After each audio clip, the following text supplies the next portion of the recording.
বন্ধুরা, আশা করি সবাই ভালো আছেন।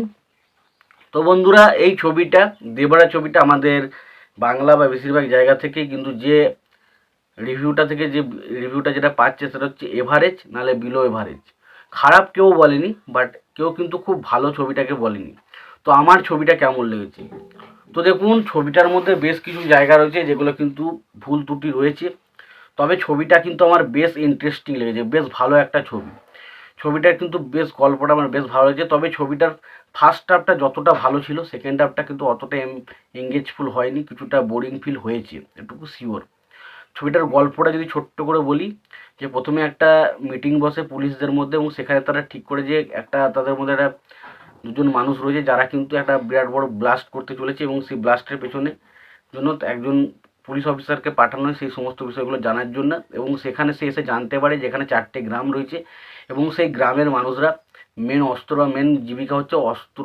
অস্ত্র হচ্ছে তাদের জীবনের মেন জিনিস, এবং সেই গ্রামটাকে লিড করে হচ্ছে দেবারার ক্যারেক্টারটা। এবং দেবারা এবং ভাইরা বলে দুজন ব্যক্তি রয়েছে, তারা কিন্তু বেশিরভাগ জায়গাটায় লিড করে, এবং তারা একে অপরের মধ্যে খুব বন্ধুত্ব সম্পর্ক রয়েছে।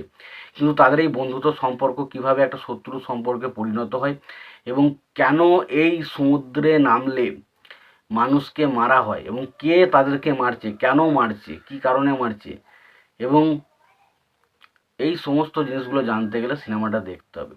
তো দেখুন, এখানে প্রথমত বলি, জুনিয়র এনটিআর দুটো রোল রয়েছে, আমরা সবাই জানি। একটা হচ্ছে একটা যার বাবার ক্যারেক্টার নাম হচ্ছে দেবারা, এবং ছেলেটার নাম হচ্ছে বারা। এবং অবশ্যই এখানে আমরা মানে কি সাইফ আলি খানের যে ক্যারেক্টার দেখি তার নাম হচ্ছে ভাইয়েরা। তো ডেফিনেটলি এখানে দেখুন, প্রথম যেটা আমি বলবো, এই ছবির সবচেয়ে বড় প্লাস পয়েন্ট হচ্ছে ছবির কনসেপ্টটা কিন্তু বেশ ভালো। ছবির কনসেপ্টটা এখানে একটা, যে ধরুন একটা অস্ত্র পাচার, সেই অস্ত্র পাচারকে কেন্দ্র করে ছবিটা বানানো হয়েছে। ছবির গল্প বা কনসেপ্টটা কিন্তু বেশ ভালো ছিল, বেশ ইন্টারেস্টিং ছিল। দ্বিতীয় যদি বলি, এই ছবিতে পারফরমেন্স যদি বলি, এখানে জুনিয়র এনটিআর অসাধারণ পারফর্ম করেছে।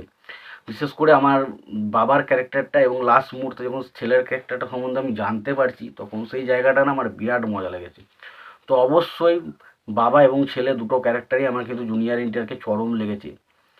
পাশাপাশি সাইফ আলি খান, দেখুন, তাকে খারাপ লেগেছে বলবো না, তবে তার কাজ মোটামুটি ভালো।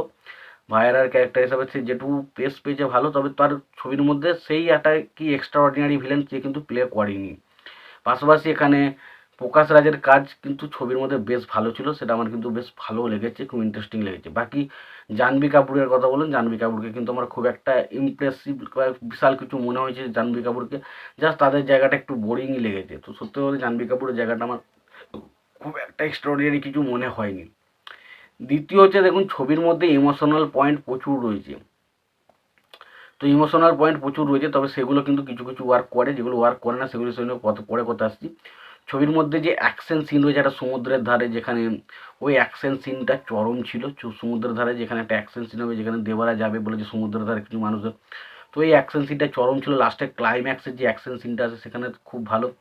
লাস্টে যে শকিং মুভমেন্টটা দেওয়ার চেষ্টা করে সেটা ডেফিনেটলি ভালো, তবে খুব একটা এক্সট্রা অর্ডিনারি কিন্তু কিছু না।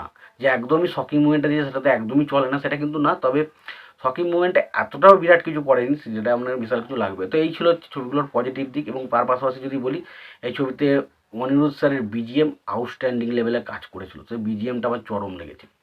এবার আছে ছবির নেগেটিভ দিক কোনগুলো। প্রথমত হচ্ছে, দেখুন, নেগেটিভ দিক সব থেকে বড় যেটা লেগেছে সেটা দেখুন, দেবরার সাথে তার ছেলে বারার যে সম্পর্কটা, সেটা কিন্তু ছবিতে এস্টাবলিশই বেশি করা হয়নি, ফলে তাদের মধ্যে যে বন্ডিংটা সেটা আমরা বুঝতে পারি না। লাস্ট মুহূর্তে ক্লাইম্যাক্সে সে একটা ত্যাগ স্বীকার করছে, কেন ত্যাগ স্বীকার করছে, কী করছিল, তো সেই জিনিসগুলো দেখে যে ফিলটা আসা দরকার, সেই জিনিসটা কোথাও না কোথাও গিয়ে আমরা করতে পারি না। তার কারণ এই সম্পর্কটাকে যদি বিল্ড আপ দেওয়া হতো, তাহলে কোথাও না কোথাও এই ক্যারেক্টারটার প্রতি আমাদের একটা আলাদা রকম ভালোবাসা, একটা কষ্ট আমরা অনুভব করতে পারতাম, যেটা কিন্তু পারিনি। পাশাপাশি আমরা যদি ভালো করে দেখেন, এই যে সমুদ্রের পেছনে যে জায়গাটাকে দেখানোর চেষ্টা করা হয়েছে, সেই জায়গাটা যদি আর একটু সুন্দরভাবে দেখানোর চেষ্টা করতো বা আর একটু ভালোভাবে করার চেষ্টা করতো, সেটা ডেফিনেটলি একটা বিরাট কিছু মজা দিতে পারতো। এবং বাকি এখানে আমার যেটা মনে হয়েছে, যে সেকেন্ড হাফটা অনেকটা স্লো রাখার চেষ্টা হয়েছে, ছবিটাকে অনেকটা লম্বা টেনে টেনে বড় করার চেষ্টা করা হয়েছে। এবং বাকি দেখুন, বাকি এখানে যে জুনিয়র এনটিআর, এবং সব থেকে বড় কথা হচ্ছে জুনিয়র এনটিআর এবং দুই বাবা এবং ছেলের মধ্যে যে সম্পর্কের বন্ডিংটা, সেটা কিন্তু সব থেকে বেশি ইস্টাবলিশ করার দরকার ছিল, সেটা কিন্তু ছবির মধ্যে নেই, যার কারণে ছবিটা একটা ভালো ছবি হতে গিয়েও কিন্তু ছবিটা ভালো ছবি হতে পারে না। এবং অবশ্যই সাইফ আলি খানের যে ভিলেনের ক্যারেক্টারটা সেটা কিন্তু অতটা পাওয়ারফুল করা হয়নি। এবং ছবিতে এমন কোনো মুভমেন্ট নেই যে মুভমেন্টটা দেখে আপনি সিটি মারবেন বা আপনার দেখে বিশাল কিছু মনে ভাই এটা কি দেখলাম, জাস্ট পাগল হয়ে গেলাম, সেরকম কিন্তু সিন কিন্তু ছবির মধ্যে নেই, এটুকু বলতে পারি। তো ছবিটা যদি আপনি ভাবেন যে একটা সাউথের ছবি আপনি পছন্দ করেন, সাউথের ছবি দেখতে ভালোবাসেন, তো ডেফিনেটলি ছবিটা দেখতেন, ছবিটা ভালো লাগবে। এবার যদি আপনি আশা করে থাকেন যে জুনিয়র এনটিআর প্যান ইন্ডিয়াতে তার প্রথম ছবি রিলিজ করেছে ট্রিপল আর পর বিশাল কিছু একটা ছবি হবে, তাহলে কিন্তু আপনি হতাশ হলেও হতাশ হতে পারেন। তো আমার মোটামুটি এটাই মতামত ছিল। আমার কিন্তু ছবিটা ভালো লেগেছে, কিন্তু খুব ভালো লেগেছে এটা বলতে পারছি না, তার কারণ ছবির মধ্যে অনেক প্লট খারাপ রয়েছে। এবং খারাপ যে লেগেছে সেটা কিন্তু কখনোই বলা যায় না, ছবির মধ্যে খারাপ কিন্তু কিছু লাগেনি। এবং লাস্টের ক্লাইম্যাক্সের যে সিনটা সেটা কিন্তু খারাপ নয়, তবে খুব এক্সট্রা অর্ডিনারি বা দেখে আপনার পরের পার্ট দেখতেই হবে এরকম একটা কিন্তু মনোভাব থাকতেও পারে, নাও থাকতে পারে, কিন্তু সেরকম কিছু আসবে না, এটুকু বলতে পারি।